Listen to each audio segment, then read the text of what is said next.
పోతిరెడ్డి నాగార్జునరెడ్డి గారు ఆంధ్రప్రదేశ్ గ్రామీణాభివృద్ధి పంచాయతీరాజ్ శాఖకు సలహాదారుడిగా వైసీపీ ప్రభుత్వ హయాంలో వ్యవహరించారు.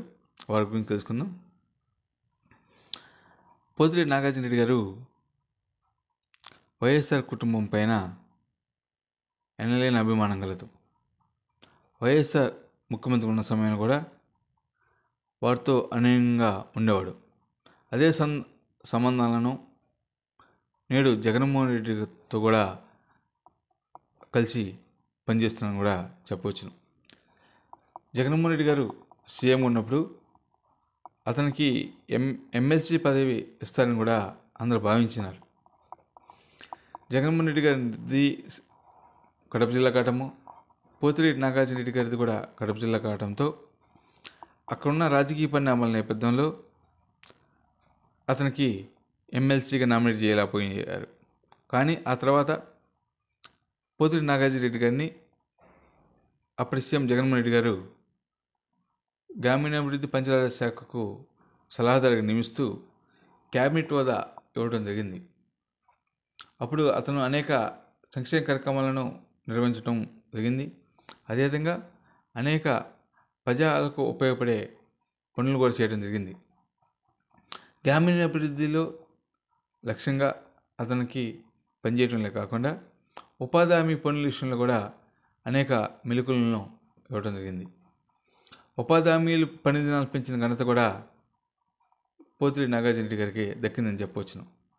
ఉపాధి హామీలు కూలీల రేట్లను కూడా పెంచడం కాకుండా, పని దినాలు పెంచడం కాకుండా, గ్రామాలకు అవసరమైన తాగునీరు, సాగునీరు, అదేవిధంగా విద్యుత్తు, రోడ్లు, భవనాలు అన్ని వివరాలలో కూడా కల్పించుకొని అప్పుడు ముఖ్యమంత్రి జగన్మోహన్ రెడ్డి గారిని ఒప్పించి మెప్పించి వాటన్నిటి కూడా నిధులు తీసుకురావడంలో పోతిరెడ్డి నాగార్జునరెడ్డి గారి కృషి అని చెప్పవచ్చును.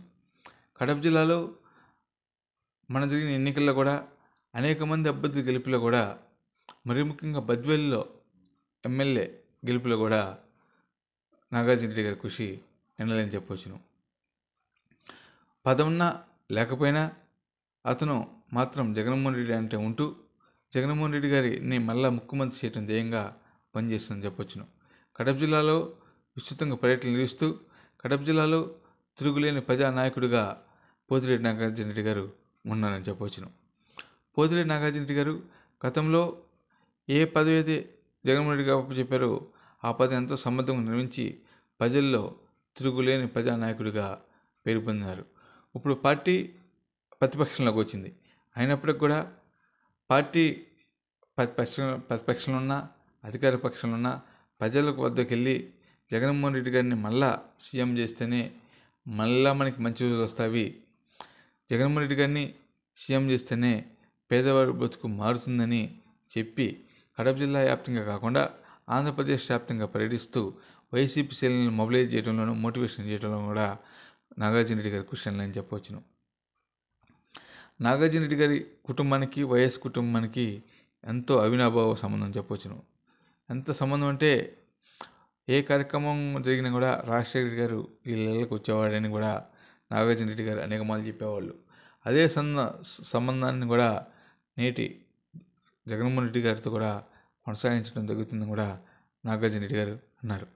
కూటమి ప్రభుత్వం జగన్మోహన్ రెడ్డి గారిని ఇబ్బంది పెట్టడం కోసం అనేక అక్రమ కేసులు బనాయిస్తుందని, ఆ అక్రమ కేసుల వలన ఏమీ ఉండదని కూడా కొట్టిపారేస్తున్నారు.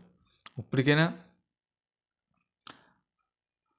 కూటమి పెద్దలు అందరూ కూడా జగన్మోహన్ రెడ్డి పైన కాకుండా ప్రజలపైన, ప్రజలకు ఇచ్చిన హామీలపైన దృష్టి సారించి ముందుకెళ్ళాలి తప్ప జగన్మోహన్ రెడ్డి పైన మీరు పెట్టే అక్రమ కేసులకు ఎలాంటి ప్రయోజనం ఉండదని కూడా అన్నారు. జగన్మోహన్ రెడ్డిని గారిని అణచివేయాలని చూస్తే అంతకంతకి పైకి ఎదుగుతూ ప్రజాదరణ పొందుతున్న విషయాన్ని జిల్లా పర్యటనకు వస్తున్న ప్రజల నిదర్శనమైన సంగతి చెబుతున్నారు. కూటమి పెద్దలు చంద్రబాబు నాయుడు కానీ, పవన్ కళ్యాణ్ కానీ, అటు బీజేపీ కానీ ఈ మూడు కూడా ప్రజలకు తప్పుడు వాగ్దానాలు ఇచ్చి ప్రజల చేత ఓట్లు వేయించుకొని అధికారం రాగానే ఆ హామీలన్నింటిని కూడా తొంగలో తొక్కటం జరిగిందని కూడా నాగార్జునరెడ్డి గారు అన్నారు. ఇప్పటికైనా ప్రజలకు ఇచ్చిన తమ హామీలన్నింటినీ కూడా అమలు చేసి ప్రజల మన్ననలు పొంది రాష్ట్రానికి మంచి చేయాలని కూడా అన్నారు. చంద్రబాబు నాయుడు గారు అమరావతి నిర్మాణానికి గతంలో 35,000 ఎకరాలు తీసుకుని మరలా పునర్నిర్మాణం దిశగా మళ్ళీ 40 ఎకరాలు కావాలంటాము హాస్యాస్పదం అని కూడా నాగార్జున రెడ్డి గారు అన్నారు. ఎందుకంటే 30,000 ఎకరాలు ఉన్న రాజధాని కట్టలేకపోయే వ్యక్తి మరొక 40 ఎకరాలు తీసుకుంటాం, ఇది రాష్ట్ర ప్రజలందరూ కూడా అసహించుకున్నారని కూడా చెప్పవచ్చును. ఇప్పటికైనా చంద్రబాబు నాయుడు గారు తనకిచ్చిన హామీలు అమలు చేయటం కాకుండా అదనంగా 6 గ్యారెంటీలు కాకుండా అదనంగా మరొక 420 అంటే 420 హామీలను ఆంధ్రప్రదేశ్ ప్రజలకు ఇవ్వడం జరిగింది. ఎందుకంటే ఏ జిల్లాలో ఏ సమస్యలు ఉంటే ఆ జిల్లా సమస్యలకు అనుగుణంగా అతను హామీలు ఇచ్చారు. మొత్తం కలిపి 420 హామీలను రాష్ట్ర ప్రజలకు ఇవ్వడం జరిగింది. వాటిలో ప్రధానంగా 120 హామీలను కూడా ప్రధానమని చెప్పవచ్చును. ఆ 420 హామీలు కాకుండా ఈ 120 హామీలను అమలు చేస్తే రాష్ట్ర ప్రజలందరూ కూడా మరింతగా వాళ్ళ జీవన ప్రమాణ స్థాయి ఉంటుందని కూడా చెప్పవచ్చును. ప్రజలందరూ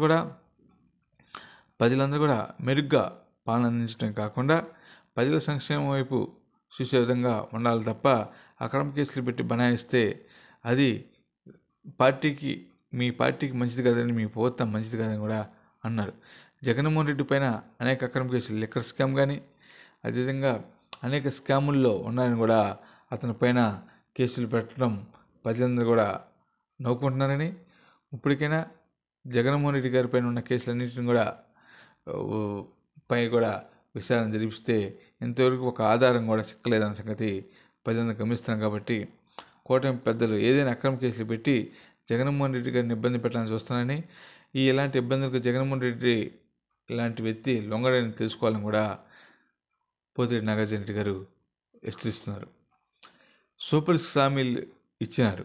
సూపర్ 6 హామీలలో కనీసం ఒకటి కూడా సంపూర్ణంగా పూర్తి చేయలేదని, నేటివరకు తల్లికి వందనం కానీ, ఆడవాళ్ళకి బస్సు సౌకర్యం కానీ, అదేవిధంగా అన్నదాత సుఖీభావ కానీ ఇలాంటి కార్యక్రమాలు అన్నింటిని కూడా ఇంకా సంపూర్ణంగా అమలు చేయలేదని, వాటి పథకాలపైన దృష్టి పెట్టాలి తప్ప ఇలాంటి పథకాలపైన దృష్టి పెట్టకుండా వైసీపీ శ్రేణులు కానీ వైసీపీ వాళ్ళని కానీ అక్రమ కేసులు పెట్టి రాష్ట్రాన్ని అదుగతుకు పాలు చేస్తున్నారని కూడా విషయాన్ని ప్రజలను గమనిస్తారని, ఇప్పటికైనా చంద్రబాబు నాయుడు గారు తనకి ప్రజలకి ఇచ్చిన హామీలు తెలుసుకొని ప్రజలకు అనుగుణంగా పాలన అందించాలి తప్ప ఇలాంటి తప్పుడు హామీలతో ప్రజల వద్దకు వెళ్ళి అధికారాన్ని తెచ్చుకొని మళ్ళీ వాళ్ళని గదికి వదిలేస్తే రాబోయే రోజుల్లో ప్రజలే తగిన గుణపాఠం చెబుతారని విషయాన్ని కూడా అన్నారు. నారా లోకేష్ కూడా ఎన్నికల సమయంలో ప్రజల వద్దకు వెళ్ళి ప్రజా యువగలం చేసి అనేక హామీలు ఇచ్చినారని, నేడు ఆ హామీలన్నింటినీ ఆటకెక్కించి కేవలం రెడ్ బుక్ అని ఒక పుస్తకాన్ని చూపిస్తూ ఆ రెడ్ బుక్ ప్రకారం నడుస్తామని చెప్పడం ప్రజలందరూ కూడా ఆశించుకున్నారని, ఈ రెడ్ బుక్ రాజ్యాంగం వలన ఒరిగేది ఏం లేదని, ఈ బెదిరింపుల్లో కొంతమంది జైలుకి వెళ్తున్నారు, కొంతమంది విషయాన్ని ఎదుర్కొంటున్నారు, కొంతమంది పోలీస్ చుట్టూ తిరుగుతున్నారు తప్ప మరొక కారణం కాదని చెప్పవచ్చును. పోతిరెడ్డి నాగార్జున రెడ్డి గారు కడప జిల్లాలో ఎలాగైతే పార్టీని అభివృద్ధి చేస్తూ ముందుకు సాగుతున్నారో అదేవిధంగా ఉమ్మడి ఆంధ్రప్రదేశ్లో ఉన్న వైసీపీ శ్రేణులు అందరూ కూడా పార్టీని నడిపించడానికి ముందు రావాలని కూడా సూచిస్తున్నారు.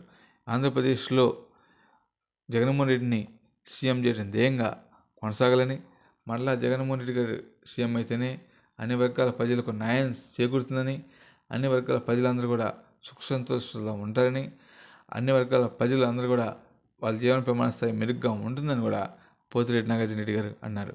రాబోయే రోజుల్లో కూటమి ప్రభుత్వం పైన ఉన్న వ్యతిరేకత అన్నిటిపై కూడా తమ పార్టీ నిరసనలు ధర్నాలు చేయడానికి కూడా సంసిద్ధంగా ఉందని, ఎన్నికల్లో ఇచ్చిన హామీలను అమలు జరగకపోతే త్వరలోనే తమ పార్టీ ఎన్నికల హామీల అమలు కోసం ఇప్పటికే అనేక ఉద్యమాలను ధర్నాల రూపం చేస్తున్నానని, రాబోయే రోజుల్లో మరింత ఉద్యమం చేసి దానికి తగిన విధంగా ప్రణాళికలతో ముందుకెళ్ళి ప్రజల సమస్యలను పరిష్కరించే వరకు కూడా కూటమి ప్రభుత్వంపై ఒత్తిడి తీసుకొస్తామని కూడా పోతిరెడ్డి నాగార్జున రెడ్డి గారు అన్నారు. ఇప్పుడు ఎన్నికలు జరిగితే మళ్ళా జగన్మోహన్ రెడ్డి సీఎం కావడం తథ్యమైన సంగతి గుర్తుంచుకోవాలని కూడా ముఖ్యమంత్రి చంద్రబాబు నాయుడు గారికి పోతిరెడ్డి నాగార్జున రెడ్డి గారు సూచించారు. ఎందుకంటే కూటమి ప్రభుత్వం గత సంవత్సరం కాలంలోనే ఎంతో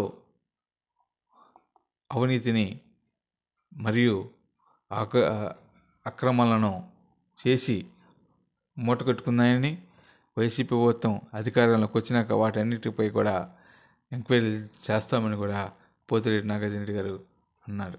రాబోయే రోజుల్లో గత 3 సంవత్సరాల కాలంలో మరలా తమ పార్టీ అధికారంలో రాబోతుందని కూడా పోతిరెడ్డి నాగార్జున రెడ్డి గారు విశ్వాసం వ్యక్తం చేశారు. మళ్ళా జగన్మోహన్ రెడ్డి గారు సీఎం గారు తథ్యమైన సంగతి గుర్తుంచుకోవాలని కూడా కూటమి సర్కారు పెద్దలను కూడా తెలియజేశారు.